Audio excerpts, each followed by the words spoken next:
BPL এর নিলাম তো শেষ হলো। অংশগ্রহণকারী ৬টি দল Dhaka Capitals, Chattogram Royals, Rajshahi Warriors, Rangpur Riders, Sylhet Titans এবং নোয়াখালী এক্সপ্রেস তারা তাদের দল গুছিয়ে ফেলেছে। ডিরেক্ট সাইনিং এ যেটা শুরু হয়েছিল নিলামে সেইটা একটা রূপরেখায় দাঁড়িয়েছে। প্রত্যেকটা দল এখন নিজেদের শক্তি দুর্বলতা চিহ্নিত করে দুর্বলতা ঢাকার জন্য বিদেশি ক্রিকেটার অ্যাড করতে পারেন। যেহেতু বিদেশি ক্রিকেটারের রেজিস্ট্রেশনটা আনলিমিটেড, তারা প্যাচে প্যাচে এসেও খেলে যেতে পারেন। সেটা তো অন্য আলোচনা। কিন্তু এই নিলামের পর দলগুলো যে অবস্থাতে এখন এসে দাঁড়িয়েছে তাতে করে সবচেয়ে শক্তিশালী কোন দলকে মনে হচ্ছে? সবচেয়ে দুর্বল কোন দলকে মনে হচ্ছে? একটা র‍্যাংকিং যদি করি ১, ২, ৩, ৪, ৫, ৬ তাহলে কোন দলকে কোথায় রাখবো? যদি একটা টপ 10 করি এই বিপিএল নিলামে ক্রিকেটারদের যে বিক্রি হয়েছে সেইখানটাতে টপ 10 টকিং পয়েন্ট, এটা নট নেসেসারিলি সবচেয়ে দামি ১০ ক্রিকেটার তা না। কিন্তু যদি আমি ওই যে টকিং পয়েন্টের কথাটা বলি সেই ক্ষেত্রে কাদের এইখানটাতে আপনি আলোচনার মধ্যে রাখবেন আমার সঙ্গে মিলিয়ে নিতে পারেন এবং এই ১০ জনের ক্ষেত্রে আমি যেটা করব যে কারা আসলে একটু ওভার প্রাইসড, কারা আন্ডার প্রাইসড এবং কারা আসলে রাইট প্রাইসে আসলে বিক্রি হয়েছে সেইটাও আমি আলোচনাটা করব। আমার সঙ্গে মিলিয়ে দেখতে পারেন। এটা বিপিএল নিলাম নিয়ে তো অনেক ইন্টারেস্ট রয়েছে এবং এইটাও খুব ইন্টারেস্টিং জায়গা বলে আমার কাছে মনে হয়। ধরেন নাম্বার 1 নাইম শেখ। এইটা হতেই হবে। ১,১০,০০,০০০ টাকায় নিলাম থেকে তাকে ডেকে নিয়েছে চট্টগ্রাম রয়্যালস। এইবারের নিলাম থেকে বিক্রি হওয়া একমাত্র কোটিপতি ক্রিকেটার নাইম শেখ। নাইম শেখকে যখন এ ক্যাটাগরিতে রাখা হয়েছিল ২ জন মাত্র ক্রিকেটার ছিলেন। মানে ডিরেক্ট সাইনিং তো আগেই হয়ে গিয়েছিল। দলগুলো ৬ দুগুণে ১২ জন ক্রিকেটারকে আগেই ডিরেক্ট সাইনিং করে ফেলেছিলেন বাংলাদেশের ক্রিকেটার। সো বাংলাদেশের ক্রিকেটারদের মধ্যে এ গ্রেডে ২ জন মাত্র ছিলেন লিটন দাসের সঙ্গে নাইম শেখ। সো নাইম শেখ কি কারণে এই ৫০ লাখ টাকার ক্যাটাগরিতে আছেন এইটা নিয়েই অনেকের প্রশ্নের জায়গাটা ছিল। কিন্তু নাইম এইখানটাতে শুধু ৫০ লাখ টাকার ক্যাটাগরিতেই তিনি ছিলেন না। প্রথম ক্রিকেটার হিসেবে যে তার নাম নিলামে উঠেছে এবং সেইখানে দলগুলোর কারাকারির পর চট্টগ্রাম রয়্যালস তাকে ১,১০,০০,০০০ টাকায় দলে নিয়েছে। নাইমের প্রতিক্রিয়া আমি শুনছিলাম, তিনি বলছিলেন, "না, ঢাকা লিগেও তো আমি ৭৫ লাখ টাকা পেয়েছি। ফলে এই প্রাইসটাতে আমি অবাক না।" কিন্তু আমার কাছে মনে হয় যে সামগ্রিক বিপিএল এর যে অবস্থা, আপনি নিলামেরও যে অবস্থা বলেন যে আর কোন ক্রিকেটারকে কোটি টাকা দিয়ে কোন দল কিনলো না। হ্যাঁ, এই জায়গাটাতে একদম শুরুতে যেহেতু তার নাম নিলামে ছিল, এই একটা অ্যাডভান্টেজ নাইম পেয়েছেন টাকা প্রাপ্তির ক্ষেত্রে, টাকা বেড়ে যাওয়ার ক্ষেত্রে। সো ওইখানটাতে তাকে আমার কাছে একটু সামওয়াট লাকি মনে হয়। আমার কাছে মনে হয় যে অবভিয়াসলি এটা টকিং পয়েন্ট, কিন্তু নাইম শেখ গত বিপিএল এর টপ স্কোরার তিনি, সেটাও ঠিকই আছে। ডোমেস্টিকে রেগুলার পারফর্ম করেন সেটাও ঠিক আছে। কিন্তু সামগ্রিক অবস্থা যদি আমি বিবেচনা করি তাহলে নাইম শেখের মূল্য ১,১০,০০,০০০ টাকা। আমার কাছে নাইম শেখকে মনে হচ্ছে over priced. Number 2 Mushfiqur Rahim, Mahmudullah Riyad. তাদের নিয়ে যেটা হলো সেইটাকে আপনি এক অর্থে একটা শ্রদ্ধা জ্ঞাপনের মঞ্চ হিসাবে দেখতে পারেন এবং বেশিরভাগ তাই আসলে দেখছেন। কারণ আমরা তো সবসময় আসলে হাওয়ার উপরে চলি। কিন্তু আমার কাছে মনে হয়েছে পুরো জিনিসটা একটা হাস্যকর জিনিস হয়ে গেছে। ভাই, বাংলাদেশ ক্রিকেটে তাদের অবদান রয়েছে, অনেক অবদান রয়েছে, সবই ঠিক আছে। তাদেরকে শ্রদ্ধা জানানোরও অনেক উপায় রয়েছে। নিলামের যে নিয়ম, সেই নিয়মটা আমরা ভায়োলেট করে ক্যাটাগরি থেকে তাদের নামিয়ে দেওয়া যাবে না এবং এইটা প্রস্তাব করা হলো রংপুর রাইডার্স ফ্র্যাঞ্চাইজির পক্ষ থেকে এবং বাকি সবাইও সেটা আসলে মেনে নিল। আমাদের ক্রিকেট আসলে হাওয়ার উপরেই চলে এবং এটা নিয়ে কোনো কথাবার্তাও আসলে আপনি দেখবেনও না, শুনবেন না। নিয়ম যদি ভুল হয় নিয়ম চেঞ্জ করবেন, পরের বছরে নিয়ম চেঞ্জ করবেন, কিন্তু এই বছরের জন্য তো এইটা নিয়ম রে ভাই। তাহলে প্রথম ডাকে এদের প্রতি যদি এতই শ্রদ্ধা সম্মান থাকে, প্রথম ডাকে কেন দলগুলো তাদের নেয়নি?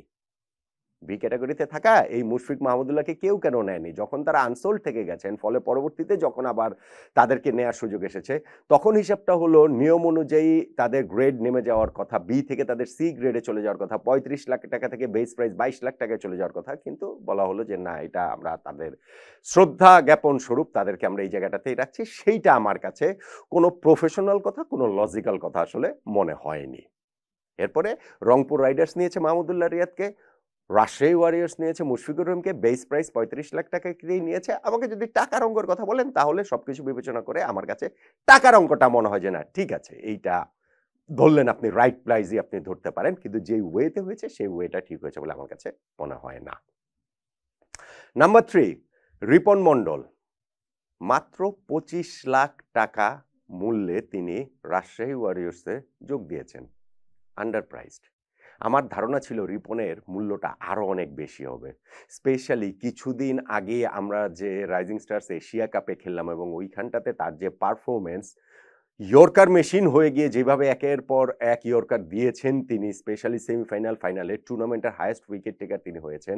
এবং যখন আপনি এই নিলামটাও খেয়াল করবেন যে আব্দুল গাফফার সাকলাইনের মূল্য ৪৪ লাখ টাকা উঠে গেছে, বা ধরেন আপনার ন্যাশনাল টিমের মোহাম্মদ সাইফুদ্দিন, তানজিম সাকিব, তাদের মূল্য ৬৮ লাখ উঠেছে। আমি এই সাইফুদ্দিন কিংবা তানজিম সাকিবের সঙ্গে তুলনা করছি না, তারা আবার টুকটাক ব্যাটিংও পারেন, সেটাও বিবেচনা রয়েছে। কিন্তু তারপরও আপনি পেস বোলার হিসেবে রিপন মন্ডলের এই প্রাইসটা আমার কাছে একটু আন্ডার প্রাইস মনে হয়েছে, এবং আমি আসলে অকশনে তার ভেবেছিলাম যে আরো বেশি দল রিপনের জন্য ঝাঁপাবে এবং তার প্রাইসটা আরো বেশি হবে। সো এইটা আমার কাছে একটু আন্ডার প্রাইস মনে হয়েছে। এবং নাম্বার 4 সেই সূত্র ধরেই আব্দুল গাফফার সাকলায়েন আমাদের ওই রাইজিং স্টারস এশিয়া কাপেই তিনি খেলেছেন এবং সেইখানটাতেও তার বোলিং আলাদা করে অবভিয়াসলি চোখে পড়েছে, স্পেশালি তার ওই স্লোয়ার বলগুলো। এই ক্রিকেটার ওই যে টেপ টেনিস ক্রিকেট খেলতেন সেইখান থেকে মূলধারার ক্রিকেটে এসে যেইভাবে নিজেকে চেনাচ্ছেন সেইটা আসলে একটু রিমার্কেবল নিঃসন্দেহে। আর যেই প্রাইসটা তার উঠে গেছে যে ৪৪ লাখ টাকা এই রাজশাহী ওয়ারিয়র্সই তাকে নিয়েছে, সেইটাও আসলে তার জন্য মানে সাকলাইনের জন্য, আব্দুল গাফফার সাকলাইনকে যদি এটা ২ মাস ৩ মাস আগেও বলা হতো, ইনফ্যাক্ট এই টুর্নামেন্টটা রাইজিং স্টারস এশিয়া কাপের আগেও যদি বলা হতো, হেসেই উড়িয়ে দিতেন। এমন হতে পারতো তিনি দলই পেতেন না, সেটাও অসম্ভব ছিল না। কিন্তু এইখানটাতে দাম উঠে গেছে এত বেশি এবং অন্যান্য দলের কারাকারিতে তিনি এই টুর্নামেন্টটা ভালো করবেন আমি আশা করি, কিন্তু আমার কাছে মনে হয় যে তার ৪৪ লাখ টাকা ওভার প্রাইসড, দামটা বেশি হয়েছে। নাম্বার 5 আমি বলবো লিটন দাস, ৭০ লাখ টাকা। বাংলাদেশ ন্যাশনাল টিমের ক্যাপ্টেন টি-20 ফরম্যাটে। প্রথমত অবাক করা বিষয় ছিল ডিরেক্ট সাইনিংয়ে কোনো দল তাকে নেয়নি কিংবা নিতে পারেনি, কেননা লিটন দাসের দাবি তাদের কাছে ছিল ১ কোটি টাকার বেশি, ১ কোটি ১০-২০ লাখ টাকা এরকম দাবি ছিল। ফলে ওইটা যেহেতু কারোর সাথে ম্যাচ করেনি, তিনি নিজেকে নিলামেই তুলেছেন। কিন্তু সেইখানটাতে যে ৭০ লাখ টাকায় মাত্র তাকে রংপুর রাইডার্স নিয়ে নিয়েছে, এইটা যেভাবেই বলেন যে নাইম শেখের মূল্য ১ কোটি ১০ লাখ, ঠিক তার পরপর নিলামে ওঠা লিটন দাসের মূল্য ৭০ লাখ। বাংলাদেশের টি-20 টিমের ক্যাপ্টেন এবং পারফর্মার এবং ডোমেস্টিকে আরো ভালো পারফর্মার ন্যাশনাল টিমের চেয়ে লিটন দাসের এই ৭০ লাখ টাকার প্রাইসটা আমার কাছে একটু আন্ডার প্রাইজই মনে হয়েছে। নাম্বার 6 তাওহিদ হৃদয়, রংপুর রাইডার্স তাকে নিয়েছে ৯২ লাখ টাকায়। আমার কাছে না এটাকে রাইট প্রাইসই মনে হয়েছে। অনেক টাকা, অবশ্যই অনেক টাকা, প্রায় কোটি টাকা। কিন্তু হৃদয় আমাদের টি-20 ফরম্যাটে আপনি দেখবেন যে গত ২টা-৩টা বিপিএলেও কিন্তু তিনি খুব ভালো খেলছেন এবং মিডল অর্ডারে তিনি হচ্ছে গিয়ে প্রতিবারে ওই স্কোর করে দিচ্ছেন, এবং তার ওই মিডল অর্ডার ব্যাটিংটাতে তো বাংলাদেশ ন্যাশনাল টিম আমরা দেখছি যে কিভাবে ওই একটা শূন্যতা রয়েছেন যে হৃদয় ছাড়া আর কেউ নাই। ফলে তাওহিদ হৃদয়ের প্রাইসটা যে আসলে উঠতে উঠতে এই কোটি টাকার কাছাকাছি চলে গিয়েছে, সেইটাকে আমার কাছে বেশি মনে হয় না। আমার কাছে বরং মনে হয় যে না, ঠিক আছে, এটা right price. Number 7 Habibur Rahman Sohan, Noakhali express, ৫০ lakh টাকা, রাইট প্রাইস। অবশ্যই এইটা একটা ফাটকা ধরা, এটা একটা মানে জুয়া খেলার মতো। হাবিবুর রহমান সোহান যে ক্লিক করবেনই সেইটা এমন কোনো কথা নাই, এবং তিনি ফেল করতে পারেন। গত বিপিএলটা কিন্তু তিনি ফেল করেছেন, ২টা-৩টা ম্যাচ মনে হয় খেলেছেন এবং মোটেই ভালো করতে পারেননি। ফলে এইবারও সেরকম কিছু হতেই পারে, বাট স্টিল আমার কাছে মনে হয় যে যেইভাবে তাকে আসলে এই তার যে সামর্থ্যের জায়গা রয়েছে রাইজিং স্টারস এশিয়া কাপে যেটা আমরা দেখেছি, তার ওই সেঞ্চুরিটা আমরা দেখেছি, সো সবকিছু মিলিয়ে আমার কাছে মনে হয় যে এইবারে বিপিএলটা তার জন্য বিস্ফোরক হয়ে উঠতে পারেন তিনি, এবং ৫০ লাখ টাকা রাইট প্রাইসই মনে হয়। নাম্বার 8 পারভেজ হোসেন ইমন, ৩৫ লাখ টাকা বেস প্রাইস। সিলেট টাইটান্স তাকে পেয়ে গেছে, তার জন্য আর কোনো দল বিট করেনি, শুধুমাত্র এই দলটাই তাকে চেয়েছে। এইটা একটু সারপ্রাইজিং। আমার ধারণা ছিল হচ্ছে গিয়ে পারভেজ হোসেন ইমনের জন্য আরো দল আসলে বিট করবে। তার ন্যাশনাল টিমের অন্যান্য যে সতীর্থরা রয়েছেন, ধরেন তার ওপেনিং পার্টনার তানজিদ তামিম, তিনি তো আর ওই ডিরেক্ট সাইনিং এই গিয়েছেন, তিনি তো এই নিলামটাতে নেই, কিন্তু সেইখানটাতেও প্রাইসটা কিন্তু কম না, কম টাকায় কিন্তু যাননি, বা এই লেভেলের যারা রয়েছেন সেইটা কোটি টাকা, কোটি টাকার কাছাকাছি এরকমই কিন্তু প্রাইস। সেইখানে পারভেজ হোসেন ইমনের জন্য আর কেউ বিট করলো না।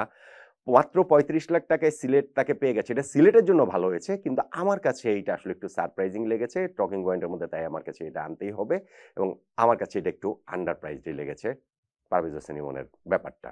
যখন আপনি ভাববেন যে হাবিবুর রহমান সোহানকে আপনি ৫০ লাখ টাকায় তিনি বিক্রি হচ্ছেন, ইমন সেখানে ৩৫ লাখ টাকা, তার জন্য কেউ বিটই করছে না। Surprising, surprising. Number 9 Mohammad Saifuddin, ৬৮ lakh টাকায় তাকে ঢাকা নিয়েছে, ঢাকা ক্যাপিটালস। মোহাম্মদ সাইফুদ্দিন কার্যকর অলরাউন্ডার টি-20 ফরম্যাটে আমরা আয়ারল্যান্ডের বিপক্ষে লাস্ট ম্যাচটাতেও তার সেই একটুখানি ছায়াটা দেখতে পেয়েছি। নট নেসেসারিলি তার ওই অলরাউন্ডার সত্তার প্রকাশটা আমরা খুব বেশি মাঠে দেখি। আমি সেটা আসলে বলতে পারব না। বিষয়টা ঐরকম না। কিন্তু ঠিক আছে, শেষ দিকে গিয়ে টুকটাক রান করতে পারেন। বোলিংয়েও তিনি হচ্ছে গিয়ে পারফর্ম করতে পারেন। তো ৳৬৮,০০,০০০ আমার কাছে মনে হয়েছে তার জন্য একটু ওভার প্রাইস, এবং আমার কাছে এই জায়গাটাতে মনে হচ্ছে যে ঢাকা অনেকগুলো জায়গাতেই, ধরেন সাব্বির রহমানের ক্ষেত্রে, ধরেন নাসির হোসেনের ক্ষেত্রে, তারা আসলে জনপ্রিয় নামের পেছনে ছুটেছে।